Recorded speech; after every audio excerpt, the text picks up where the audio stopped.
Salut et bienvenue sur ce nouvel épisode du podcast Deuxième Main. Aujourd'hui, on se retrouve avec Agathe. Agathe qui a monté sa friperie La Choperie. Bonjour Agathe. Bonjour. Merci beaucoup d'être là. Donc on est dans ta friperie là, on est vraiment au cœur de ton travail. Et donc on a échangé un petit peu au téléphone.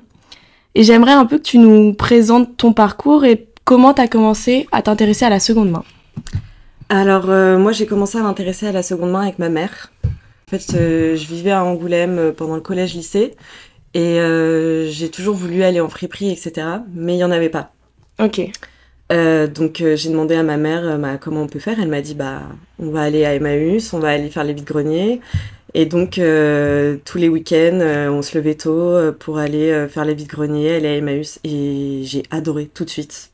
C'est fou que ce soit venu de toi en fait. Ouais, j'ai jamais aimé porter forcément les mêmes choses que tout le monde. J'aime bien avoir mon style à moi. Ouais. Et c'est vrai que dans les magasins, au final, tout le monde porte la même chose parce que... C'est sûr. Voilà. Et donc, je voulais avoir des choses un petit peu différentes, qui sortent de l'ordinaire, surtout des choses originales. Ok. Et donc, là, ça me permettait de fouiner, de trouver des petites pépites. Et j'étais trop fière de moi quand j'avais trouvé une pépite trop cool que personne n'avait et qui finalement n'avait pas coûté cher, quoi. Et qu'on te pose la question, tu l'as trouvé où ça? Et je l'ai chiné en fripe. Ouais. Au début, quand j'étais au lycée, c'est vrai que, surtout à Angoulême, peut-être pas trop dans les grandes villes, mais les gens n'allaient pas vraiment trop à Emmaüs encore. Ouais. Et puis après, avec le temps, ça s'est fait petit à petit, ça s'est beaucoup plus démocratisé. Et mes amis ont commencé à y aller, on y allait ensemble, on trouvait des pépites, on était trop contents, voilà. Aujourd'hui, t'as quel âge? J'ai 27 ans. Et du coup, t'as commencé à t'intéresser à lycée 15 ans, c'est ça? Ouais, voilà, c'est ça. Ok. Et ensuite, t'as fait quoi comme études? Alors moi, j'ai fait des études de sociologie. Ok. J'ai un master en sociologie. J'ai commencé à travailler dans différents endroits qui n'ont absolument rien à voir avec la seconde main. La seconde main.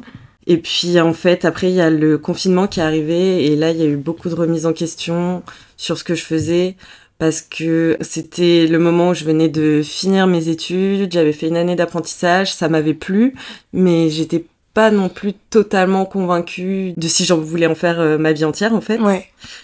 Et c'est le moment où je cherchais du travail du coup pendant le confinement et mauvais timing sur le... Ouais, et je me suis dit mais est-ce que t'as vraiment envie de faire ça de toute ta vie, de rester derrière un bureau? Non, en fait. Parce que concrètement, la sociologie, dans la pratique, c'est quoi, en fait? Il y a différents types de sociologie, mais en gros, en très large, la sociologie, c'est l'étude des populations dans la société. Comment les gens fonctionnent en groupe dans la société. Ok, donc c'est beaucoup d'entretiens. Tu faisais des entretiens quand même? J'ai fait beaucoup d'entretiens et puis ça touche vraiment tous les milieux de la société. Moi j'ai travaillé sur le milieu carcéral et ensuite j'ai travaillé dans une université à Paris sur l'étude des masters, enfin bref. Puis après j'ai travaillé dans la sociologie de la santé, surtout ce qui concerne les cancers. Donc oui, j'ai fait beaucoup d'entretiens, mais j'ai travaillé, quand j'ai commencé à vraiment vouloir faire de la seconde main un petit peu ma vie, j'ai toujours commencé à travailler à côté, j'ai pas du tout arrêté du jour au lendemain, et ensuite je me suis dit, je vais en faire ma vie, et puis au début d'ailleurs, c'était même pas ça, donc... Au début, c'était quoi? Au début, c'était plus une activité à côté, c'était plus une sorte de passion. J'ai ouvert un compte Instagram, du coup, pendant le confinement, où j'ai créé tout un logo, toute une petite identité visuelle, parce que c'était pas non plus un truc de fou. Et puis, voilà, et comme c'était pendant le confinement, on passait beaucoup de temps sur Internet, sur nos téléphones. Ouais. Donc, c'est vrai que les gens ont trouvé ça cool.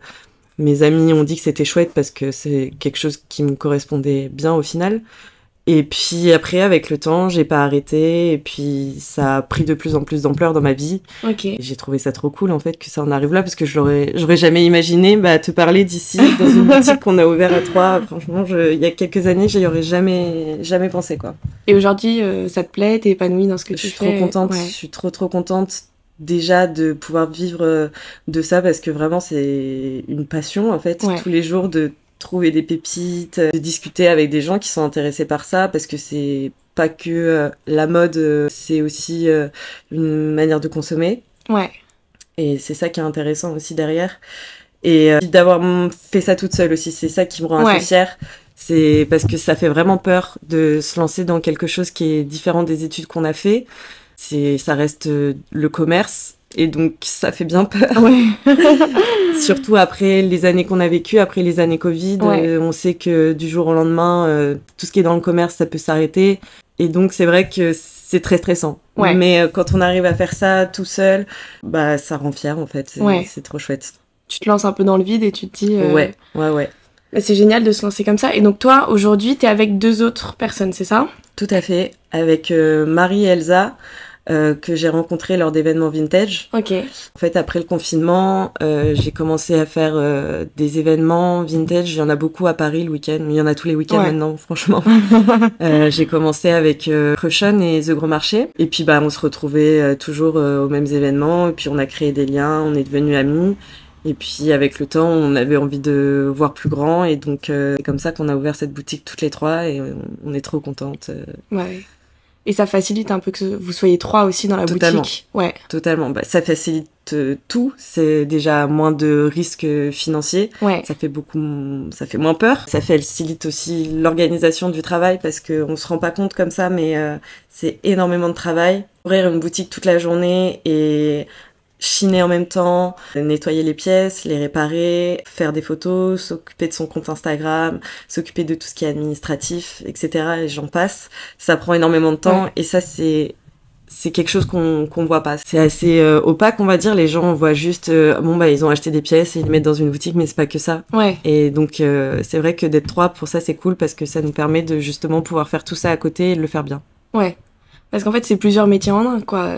Tout à fait. Parce que quand tu faisais de la sociologie, t'étais dans une boîte, dans un institut ou quoi, donc c'était pas toi ton propre patron, quoi. Exactement. Je pense que là, ça motive aussi de se dire que si t'as des deadlines, des trucs à faire, bah vous êtes 3. Et donc je pense que ça arrange l'organisation du truc, quoi. Mm-hmm. Ouais, c'est vrai que quand on est tout seul à s'occuper de son propre business, entre guillemets, t'es le seul à pouvoir te mettre un coup de pied au cul. Tu peux pas tout repousser au lendemain ou être hyper lent à faire quelque chose. Donc, c'est vrai que c'est plus motivant. Ouais. Tu sais que si tu le fais pas, personne ne le fera à ta place. Ouais, c'est ça. Ok. Tu vas les chiner où, tes pièces ?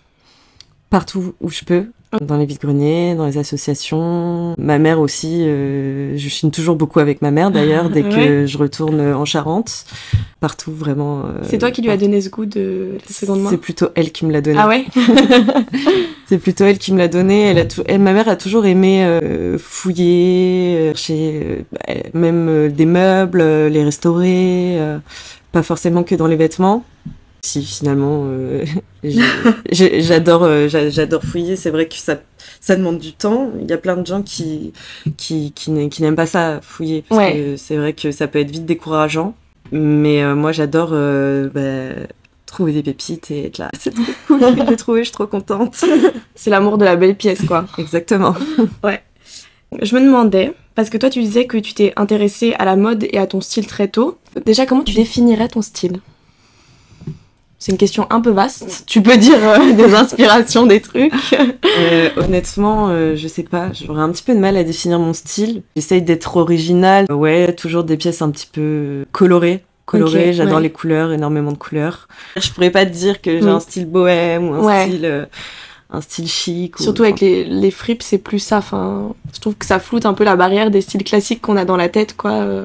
Ouais, en fait, c'est ça, parce que quand tu t'habilles en seconde main, tu vas pas dans une boutique en te disant il me faut absolument cette chose. Ouais. Comme quand tu peux aller chez Zara, t'as vu ce haut sur une meuf, donc tu vas aller t'acheter le même. Non, en fait, t'y vas dans l'optique de potentiellement t'acheter une pièce qui va te plaire, et cette pièce tu l'achèteras parce que t'as eu un coup de cœur, quoi. Ouais. Et c'est comme ça que ton style se fait au final. C'est avec toutes ces pièces coup de cœur que t'as trouvé, que t'assembles ensemble et qui te font ton style. Ouais. Et donc La Chauperie, donc vous 3, vous n'êtes pas sous le nom La Chauperie, c'est ça ? Vous avez chacune votre propre marque ? Ouais, alors pour Marie, c'est Marie Paris Vintage, pour Elsa, c'est La Swap. Ok. Et nous 3, du coup, la boutique dans laquelle on est, c'est Limousine Vintage Clothing. Justement, parce que tu disais que t'avais grandi à Angoulême. Ouais. Je me demande ce que ça fait de monter une fripe à Paris, parce que Bon, Paris, capitale de la mode, voilà, on connaît l'histoire, mais aujourd'hui, ça se démocratise de plus en plus. Et donc, comment est-ce que tu arrives à un peu te démarquer dans tout ça et essayer de sortir du lot? Parce qu'on on en parlait au téléphone, des grosses friperies genre Kilo Shop, les chaînes comme ça, bon, Guérissol, c'est un peu moins recherché, mais voilà, qui prennent peut-être aujourd'hui un peu trop de place et peut-être que ça casse un peu l'univers de la friperie comme la tienne, quoi. Ouais, alors effectivement, ça fait peur de monter une friperie à Paris parce qu'il y en a beaucoup et puis il y en a de plus en plus. D'un côté, tant mieux aussi parce que ça veut dire que la seconde main, le vintage, ça se démocratise. Et nous, je pense que on se différencie des autres parce que justement, on veut pas que les gens nous voient comme une friperie, mais plus comme une boutique vintage. Tout est chiné à la pièce. Les pièces sont lavées, repassées, réparées si besoin. Il y a une vraie sélection qui est faite. Et même, comme tu as pu voir dans l'univers de la boutique, on veut pas que ce soit fouillis et justement que les gens qui viennent chez nous n'aient pas ce besoin de fouiller pour trouver une pépite. En Parce que ça, c'est la barrière des gens qui achètent de la fast fashion, quoi. Exactement. Et en fait, ils ont juste à regarder les pièces et à être, à kiffer, quoi. À être émerveillés. Et à trouver ce qui leur correspondra. Alors que Kilo Shop et tout ça, eux, ils font appel à des fournisseurs, donc qui reçoivent toutes leurs pièces dans des gros ballots, qui mettent ensuite en rayon et voilà. Après, c'est pas la même échelle non plus, donc voilà. Mais c'est vrai que nous, on veut plus être une boutique vintage qu'une friperie entre guillemets. Il y a de l'upcycling aussi, effectivement. Et ça, vous le faites toutes les trois ou Non, je suis la seule à faire de l'upcycling. Ok. Pour le moment, j'ai plus trop le temps. Ouais, j'aime bien parce qu'en fait, c'est une autre manière de donner une seconde vie aux vêtements. Pour le coup, ce sera plus des pièces qui ont un petit peu moins de cachet, en les rendant plus intéressantes. Et tu le fais aussi pour les bijoux, c'est ça? Je le fais aussi sur les bijoux depuis un petit peu moins de temps et je trouve ça trop cool. Ouais, c'est rare les boutiques vintage qui font ça. Je sais pas trop, mais je trouve ça trop chouette de faire avec des bijoux vintage, en fait, en les mélangeant entre eux, de faire des bijoux un petit peu plus modernes. En fait, c'est ça le but de l'upcycling pour moi, c'est de rendre une pièce soit hyper basique ou un petit peu vieillotte, en les mélangeant ou alors en leur rajoutant quelque chose, de faire quelque chose de plus moderne, mais à chaque fois, on part de matériaux existants. Et donc, tu as aussi une boutique en ligne, c'est ça? Ouais, j'ai un site internet. Ok. On en parlait aussi, ça, je trouve que c'est rare et c'est très compliqué parce que c'est des stocks qui partent et qui reviennent très vite, en fait, la seconde main. Et donc, faire une boutique en ligne, sachant que les vêtements, on les a pas en 15 fois, mais on les a en une seule fois, je pense que c'est beaucoup d'investissement pour un vêtement à chaque fois, quoi. Exactement, mais c'est ce que je te disais au début. Ça fait partie aussi de tout le travail qu'il y a derrière. C'est vrai, pour un site internet, c'est très long parce que il faut prendre les photos des pièces, il faut prendre les mesures des pièces, il faut les mettre en ligne, faut les envoyer, etc. Et ça prend énormément de temps. Les standards de taille des vêtements vintage sont pas les mêmes que ceux d'aujourd'hui. Donc même si on met les mesures des vêtements, c'est vrai que c'est difficile de se rendre compte de ce que ça peut rendre porter. Voilà, donc maintenant je l'utilise plus pour les bijoux upcyclés. Ok. Parce que là, pour le coup, un bijou, il rend la même chose sur tout le monde. Oui, c'est ça. Et c'est plus simple. Ouais. Est-ce que tu pourrais nous parler du fait d'être auto-entrepreneuse, on peut appeler ça comme ça, parce que je trouve que c'est quand même... Il faut du courage pour être auto-entrepreneuse. Et qu'est-ce que toi, ça a changé à ta vie, dans ton quotidien, en fait, de passer d'avoir un patron à être son propre patron, quoi? Je suis plus épanouie, en fait. Après, ça, je pense que ça dépend de chacun. Je me suis rendu compte assez rapidement que j'aimais pas trop travailler sous les ordres de quelqu'un.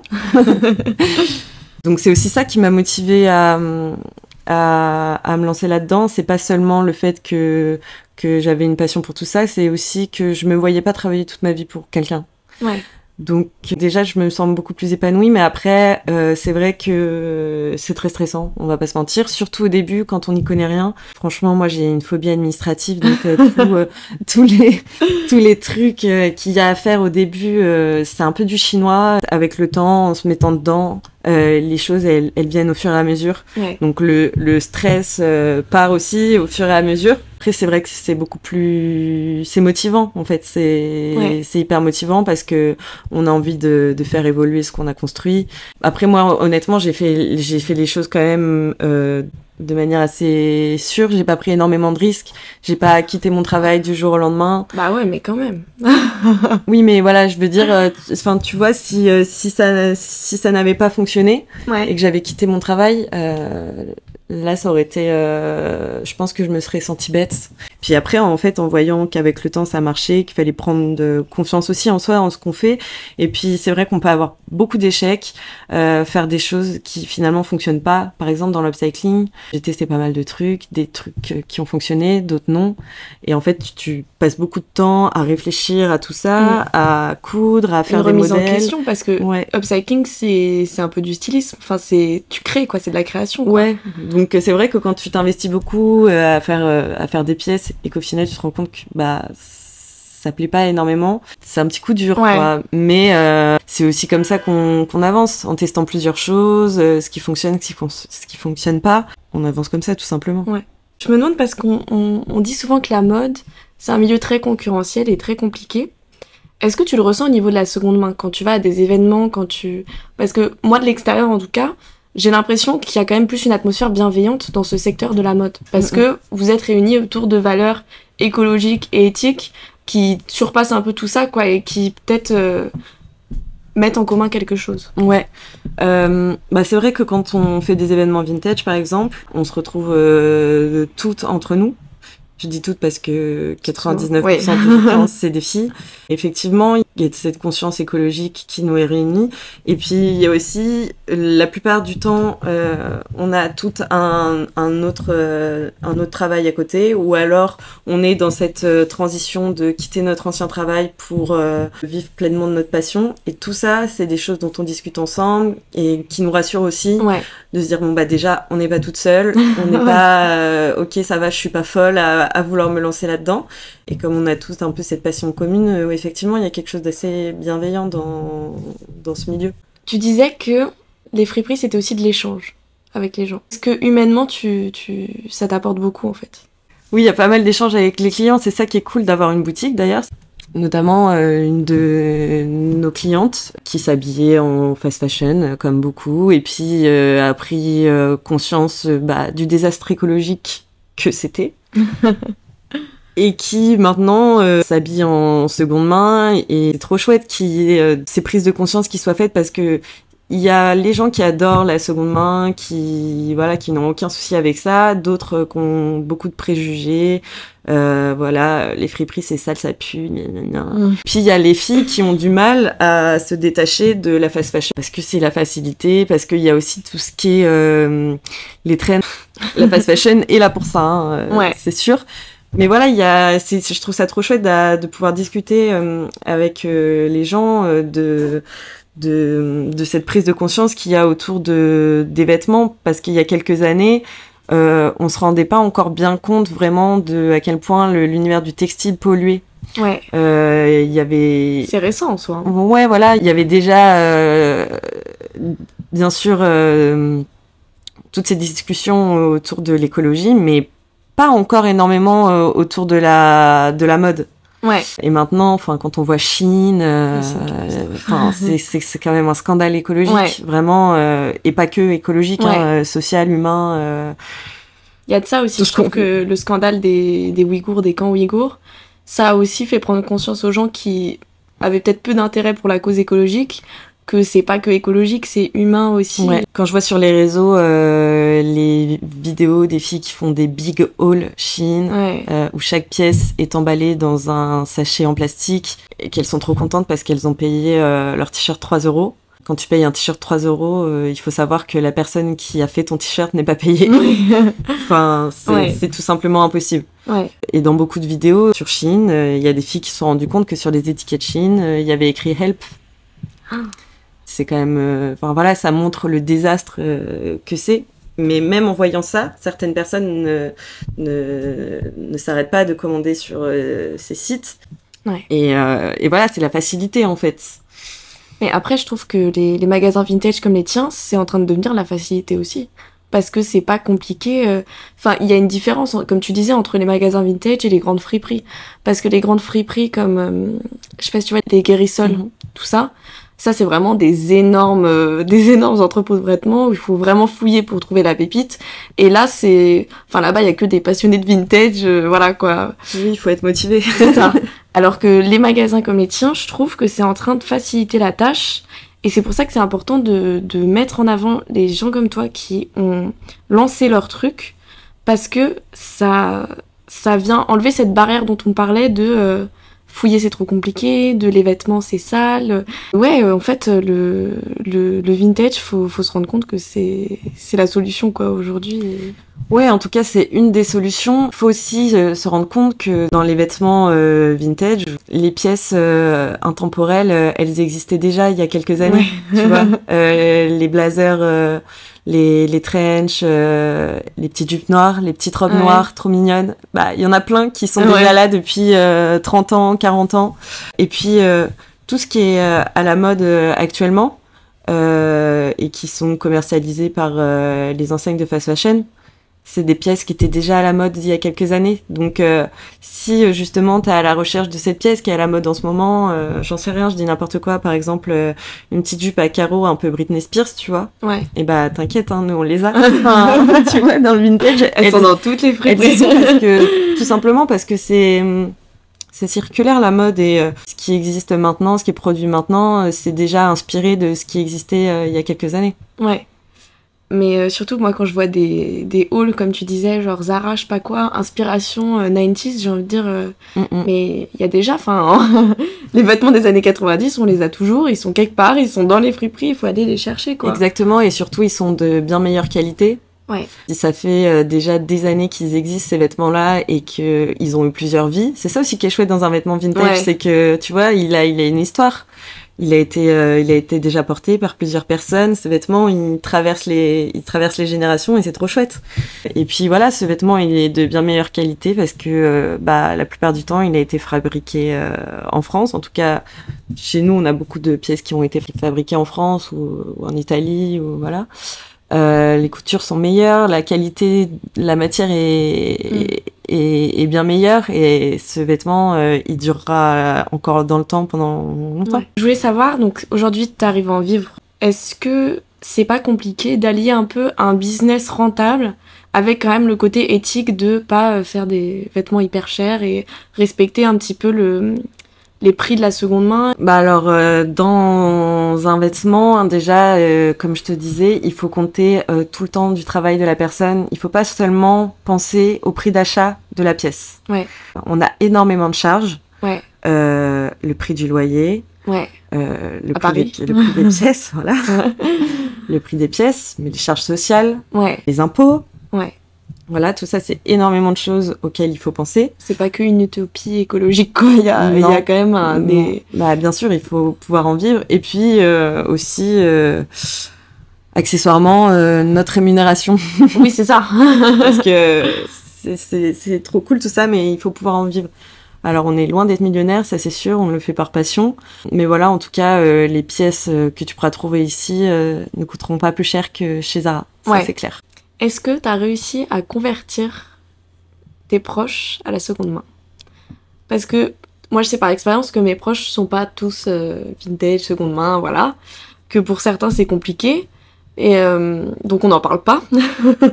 Parce que moi, si j'ai une copine qui me dit qu'elle me fait un haul Zara, je suis... Ça me tend un petit peu, mais je respire. Donc, est-ce que tu as réussi à convertir un peu autour de toi, quoi? En fait, j'ai pas eu besoin de les convertir parce que ils sont eux aussi dans cet esprit-là. Ok. La plupart du temps, ils consomment tous en seconde main. Okay. Si certains ne consomment pas en seconde main, ils consomment de manière responsable. Okay. Voilà, je pense qu'il faut pas non plus, tu vois, être trop strict par rapport à ça. Ce qui compte, c'est la manière de consommer ces vêtements. Alors, en seconde main, c'est super. Sinon, c'est aussi acheter des pièces de bonne qualité. neuves, d'accord, mais qui sont des pièces assez intemporelles et qui vont durer dans le temps, et ne pas acheter du neuf toutes les semaines. Ouais. Voilà, c'est aussi une manière de consommer qui est responsable. C'est pas faut pas absolument tout acheter en seconde main. Bon, j'aimerais que tout le monde pense comme ça, mais je pense qu'il faut aussi être un peu plus souple par rapport à ça et se dire que une personne qui a acheté du neuf, c'est pas grave à partir du moment qu'elle le fait de manière responsable. Est-ce que ta conviction de la seconde main s'est portée en premier par une conscience écologique, ou c'est, on va dire, quelque chose qui s'est ajouté à ta passion, quoi? Comme je t'ai dit au début, le point de départ, c'était vraiment trouver des pièces originales et uniques. Ouais.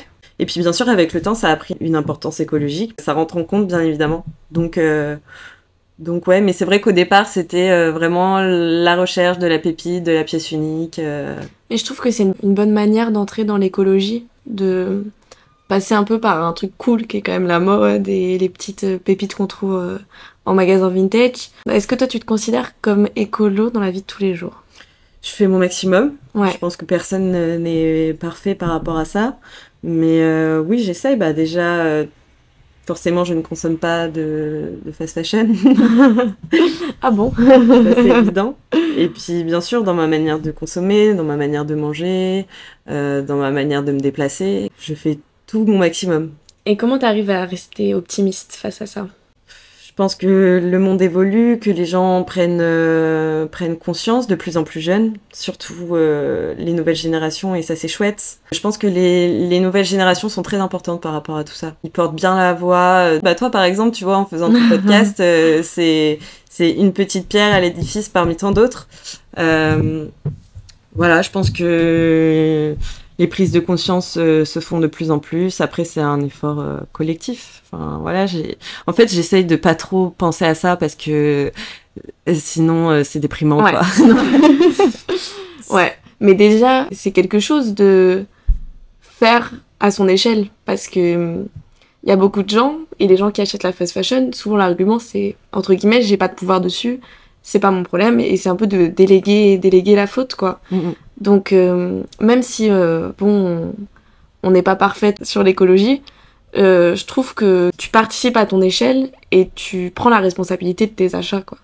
Et aujourd'hui, avec mode de consommation qu'on a, c'est quand même rare de prendre la responsabilité de ses achats. Mm-hmm.